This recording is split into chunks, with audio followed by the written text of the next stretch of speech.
Good morning, Oakcrest Eagles. We really miss seeing all of you, and I hope that by reading to you over the next few weeks, we will enjoy each other's company. I'm going to read to you a chapter book, and you can sign in every morning and listen to a few chapters as we read The Wild Robot by Peter Brown. There's a few illustrations, and I will share them as we go along. Chapter 1. Our story begins on the ocean with wind and rain and thunder and lightning and waves. A hurricane roared and raged through the night, and in the middle of the chaos, a cargo ship was sinking.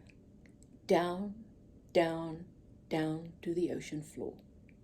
The ship left hundreds of crates floating on the surface, but as the hurricane thrashed and swirled and knocked them around, the crates also began sinking into the depths. One after another, they were swallowed up by the waves until only 5 crates remained. By morning, the hurricane was gone. There were no clouds, no ships, no land in sight. There was only calm water and clear skies, and those 5 crates lazily bobbing along an ocean current.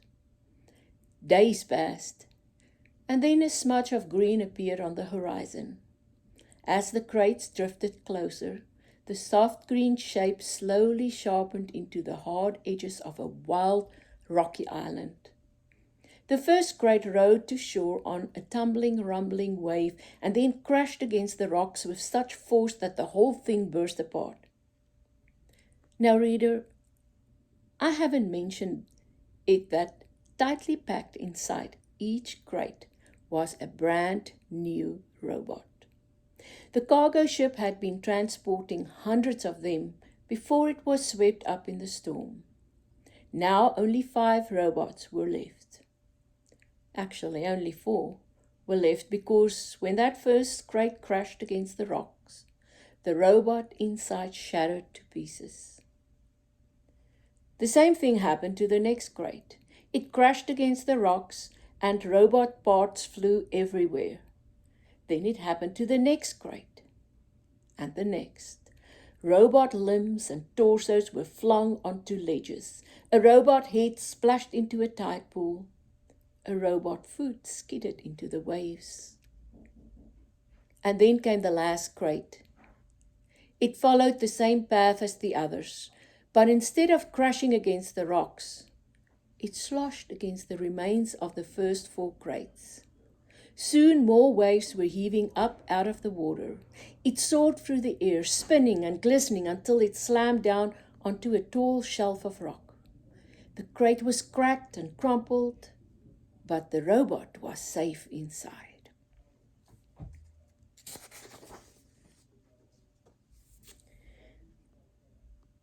Chapter 2. The Otters. The island's northern shore had become something of a robot gravesite. Scattered across the rocks were the broken bodies of 4 dead robots. They sparkled in the early morning light, and their sparkles caught the attention of some very curious creatures. A gang of sea otters was romping through the shallows when one of them noticed the sparkling objects. The otters froze. They raised their noses to the wind. They smelled only the sea. So they cautiously crept over the rocks to take a closer look. The gang slowly approached a robot torso. The biggest otter stuck out his paw and swatted the heavy thing and quickly jumped back. But nothing happened. So they wiggled over to a robot hand. Another brave otter stuck out her paw and flipped the hand over. It made a lovely clicking sound on the rocks, and the otters squeaked with delight. They spread out as they played with robot arms and legs and feet. More hands were flipped. One of the otters discovered a robot head in the tide pool, and they all dove in and took turns rolling it along the bottom. And then they spotted something else. Overlooking the gravesite was the one surviving crate. Its sides were scraped and dented, and a white gash ran across its top. The otters scampered up the rocks and climbed onto the big box. 10 furry faces poked through the gash, eager to see what's inside. And what they saw was another brand new robot. There's a little picture of the otters. This robot was different from the others. It was still in one piece, and it was surrounded by spongy packing foam. The otters reached through the gash and tore at the foam. It was so soft and squishy. They squeaked as they snatched up the fluffy stuff. Stretch of it floated away on the sea breeze, and in all the excitement, one of their paws accidentally slapped an important little button on the back of the robot's head. Click! It took a while for the otters to realize that something was happening inside the crate. But a moment later, they heard it, a low, whirring sound. Everyone stopped and stared. And then the robot opened her eyes. Chapter 3. The Robot. The robot's computer brain booted up. Her programs began coming online. And then, still packed in her crate, she automatically started to speak. Hello, I am Rosam Unit 3731, but you may call me Roz. While my robotic systems are activating, I will tell you about myself. Once fully activated, I will be able to move and communicate and learn. Simply give me a task and I will complete it. Over time, I will find better ways of completing my task. I will become a better robot. When I am not needed, I will stay out of the way and keep myself in good working order. Thank you for your time. I am now fully activated. Chapter 4.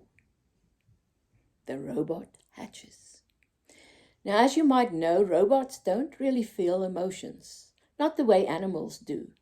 And yet she sat in her crumpled crate and felt something like curiosity. She was curious about the warm ball of light shining down from above. So her computer brain went to work and she identified it as the sun. The robot left her body, absorbing the sun's energy. With each passing minute, she felt more awake. And when her battery was good and full, Roz looked around and realized that she was packed inside a crate. She tried to move her arms, but they were restrained by cords. So she applied more force. The motors in her arms hummed a little louder, and the cord snapped. Then she lifted her hands and pulled apart the crate. Like a hatchling breaking from her shell, Roz climbed out into the world.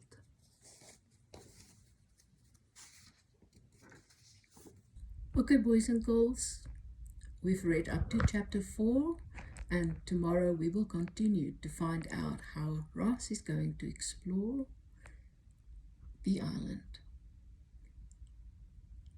Have a good evening. Bye-bye.